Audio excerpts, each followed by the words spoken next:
This is going to be a video tutorial on how to change your time format to either 12 hours or 24 hours in the Linux Mint operating system. Let me jump over to my laptop here. I am on the Linux Mint operating system now. To change your time format to either 12 hours or 24 hours, it's very easy to do.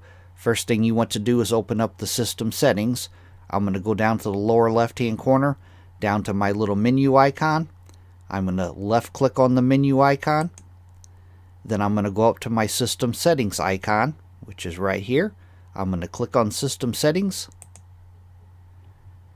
Now in the little dialog box that opens up here, under the preferences category, right over here, date and time, I'm going to click on date and time. Then right down here under format, it says use 24-hour clock. If this is toggled on, you're on the 24-hour type of clock. If it's toggled off, you're using the 12-hour format. That is how to change your time format to either 12 hours or 24 hours on the Linux Mint operating system. Thanks for watching.